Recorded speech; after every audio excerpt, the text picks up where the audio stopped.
ओम श्री गणेशाय नमः। ओम नमः शिवाय। हर हर महादेव। मोक्षदायक पुण्य क्षेत्रों का वर्णन। काल विशेष में विभिन्न नदियों के जल में स्नान के उत्तम फल का निर्देश तथा तीर्थों में पाप से बचे रहने की चेतावनी। सूत जी बोले, विद्वान एवं बुद्धिमान महर्षियों, मोक्षदायक शिव क्षेत्रों का वर्णन सुनो। तत्पश्चात मैं लोक रक्षा के लिए शिव संबंधी आगमों का वर्णन करूंगा। पर्वत, वन और काननों सहित इस पृथ्वी का विस्तार 50 करोड़ योजन है। भगवान शिव की आज्ञा से पृथ्वी संपूर्ण जगत को धारण करके स्थित है। भगवान शिव ने भूतल पर विभिन्न स्थानों में वहां के निवासियों को कृपा पूर्वक मोक्ष देने के लिए शिव क्षेत्र का निर्माण किया है। कुछ क्षेत्र ऐसे हैं जिन्हें देवताओं तथा ऋषियों ने अपना वास स्थान बनाकर अनुग्रहित किया है, इसीलिए उनमें तीर्थ प्रकट हो गया है। तथा अन्य बहुत से तीर्थ क्षेत्र ऐसे हैं जो लोगों की रक्षा के लिए स्वयं पारधूर्त हुए हैं। तीर्थ और क्षेत्र में जाने पर मनुष्य को सदा स्नान, दान और जप आदि करना चाहिए, अन्यथा वह रोग, दरिद्रता तथा मूर्खता आदि दोषों का भागी होता है। जो मनुष्य इस भारतवर्ष के भीतर मृत्यु को प्राप्त होता है, वह अपने पुण्य के फल से ब्रह्मलोक में वास करके पुण्यक्ष के पश्चात पुण्य मनुष्य योनि में ही जन्म लेता है। पापी मनुष्य पाप के दुर्गति में ही पड़ा रहता है। ब्राह्मणों, पुण्य क्षेत्र में पाप कर्म किया जाए तो वह और भी दृढ़ हो जाता है। अतः पुण्य क्षेत्र में निवास करते समय सूक्ष्म से सूक्ष्म तथा थोड़ा सा भी पाप ना करें। सिंधु और शतद्रुत सतलज नदी के तट पर बहुत से पुण्य क्षेत्र हैं। सरस्वती नदी परम पवित्र और 60 मुख वाली कही गई है, अर्थात उसकी 7 धाराएं हैं। विद्वान पुरुष सरस्वती के उन धाराओं के तट पर निवास करें तो वह कृष्ण ब्रह्म पद को पा लेता है। हिमालय पर्वत से निकली हुई पुण्य सलिला गंगा 100 मुख वाली नदी है। उसके तट पर काशी, प्रयाग आदि अनेक पुण्य क्षेत्र हैं। वहां मकर राशि के सूर्य होने पर गंगा की तट भूमि पहले से भी अधिक प्रशस्त एवं पुण्यदायक हो जाती है। सोनभद्र नद के 10 धाराएं हैं। वह बृहस्पति के मकर राशि में आने पर अत्यंत पवित्र तथा अभीष्ट फल देने वाला हो जाता है। उस समय वहां स्नान और उपवास करने से विनायक पद की प्राप्ति होती है। पुण्य सलिला महानदी नर्मदा के 24 मुख स्रोत हैं।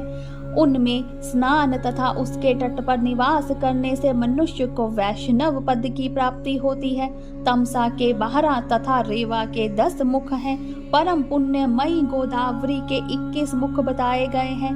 वह ब्रह्म हत्या तथा गोवध के पाप को भी नाश करने वाली एवं रुद्र लोक देने वाली है। कृष्णवेणी नदी का जल बड़ा पवित्र है। वह नदी समस्त पापों का नाश करने वाली है। उसके 18 मुख बताए गए हैं तथा वह शिव लोक प्रदान करने वाली है। तुंगभद्रा के 10 मुख हैं। वह ब्रह्मलोक देने वाली है। पुण्य सलिला सुवर्ण मुखरी के 9 मुख कहे गए हैं। ब्रह्मलोक से लौटे हुए जीव उसी तट पर जन्म लेते हैं। क्या बात है। सरस्वती नदी, पंपा सरोवर, कन्याकुमारी, अंतरीप तथा शुभ कारक श्वेत नदी, ये सभी पुण्य क्षेत्र हैं।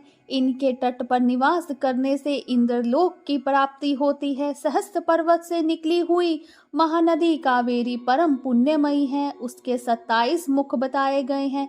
वह संपूर्ण अभीष्ट वस्तुओं को देने वाली है।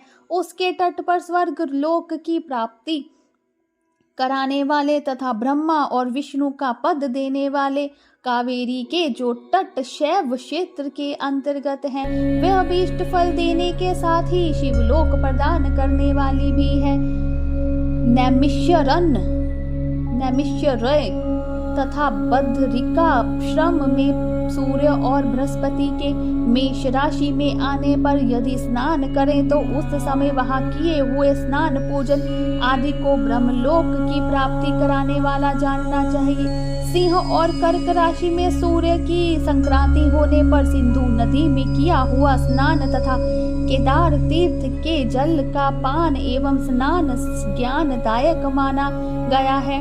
जब बृहस्पति सिंह राशि में स्थित हो उस समय सिंह की संक्रांति से युक्त भाद्रपद मास में यदि गोदावरी के जल में स्नान किया जाए तो वह शिव लोक की प्राप्ति कराने वाला होता है। ऐसा पूर्व काल में स्वयं भगवान शिव ने कहा था। जब सूर्य और बृहस्पति कन्या राशि में स्थित हो तब यमुना और सोनभद्र में स्नान करें। वह स्नान धर्मराज तथा गणेश जी के लोक में महान भोग प्रदान कराने वाला होता है।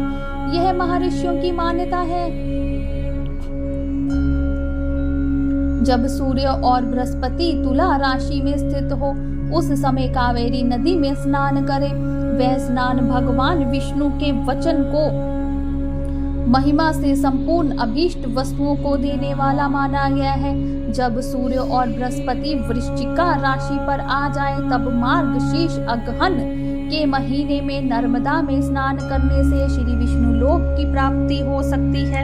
सूर्य और बृहस्पति के धन राशि में स्थित होने पर स्वर्णमुखरी नदी में किया हुआ स्नान शिवलोक प्रदान कराने वाला होता है, जैसा कि ब्रह्मा जी का वचन है। जब सूर्य और बृहस्पति मकर राशि में स्थित हो उस समय माघ मास में गंगा जी के जल में स्नान करना चाहिए। ब्रह्मा जी का कथन है कि वह स्नान शिवलोक की प्राप्ति कराने वाला होता है। शिवलोक के पश्चात ब्रह्मा और विष्णु के स्थानों में सुख भोगने पर अंत में मनुष्य को ज्ञान की प्राप्ति हो जाती है। माघ मास में तथा सूर्य के कुंभ राशि में स्थित होने पर फाल्गुन मास में गंगा जी के तट पर किया हुआ श्राद्ध पिंड दान अथवा तिलोदक दान पिता और नाना दोनों कुलों की पितरों की अनेकों पीढ़ियों का उद्धार करने वाला माना गया है। सूर्य और बृहस्पति जब मीन राशि में स्थित हो तब कृष्णवेणी नदी में किए गए स्नान की ऋषियों ने प्रशंसा की है। उन महीनों में पूर्वोक्त तीर्थों में किया हुआ स्नान इंद्रपद की प्राप्ति कराने वाला होता है। विद्वान पुरुष गंगा अथवा कावेरी नदी का आश्रय लेकर तीर्थवास करे। ऐसा करने से तत्काल किए हुए पाप का निश्चय ही नाश हो जाता है। रुद्र लोक प्रदान करने वाले बहुत से क्षेत्र हैं। त्रामपर्णी और वेगवती ये दोनों नदियां ब्रह्मलोक की प्राप्ति रूप फल देने वाली हैं। इन दोनों के तट पर कितने ही स्वर्गदायक क्षेत्र हैं। इन दोनों के मध्य में बहुत से पुण्यप्रद क्षेत्र हैं। वहां निवास करने वाला विद्वान पुरुष वैसे फल का भागी होता है। सदाचार, उत्तम वृत्ति तथा सद्भावना के साथ मन में दया भाव रखते हुए विद्वान पुरुष को तीर्थ में निवास करना चाहिए, अन्यथा उसका फल नहीं मिलता। पुण्य क्षेत्र में किया हुआ थोड़ा सा पुण्य भी अनेक प्रकार से वृद्धि को प्राप्त होता है तथा वहाँ किया हुआ छोटा सा पाप भी महान हो जाता है।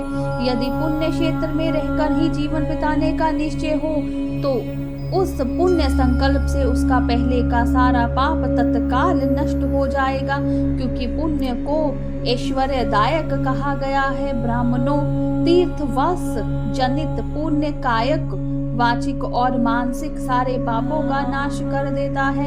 तीर्थ में किया हुआ मानसिक पाप व्रज लेप हो जाता है, वह कई कल्पों तक पीछा नहीं छोड़ता।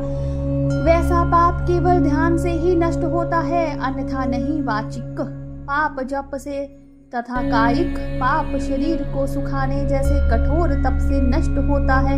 अथवा सुख चाहने वाले पुरुषों को देवताओं की पूजा करते और ब्राह्मणों को दान देते हुए पाप से बचकर ही तीर्थ में निवास करना चाहिए। बोलिए शंकर भगवान की जय, उमापति महादेव की जय। हर हर महादेव।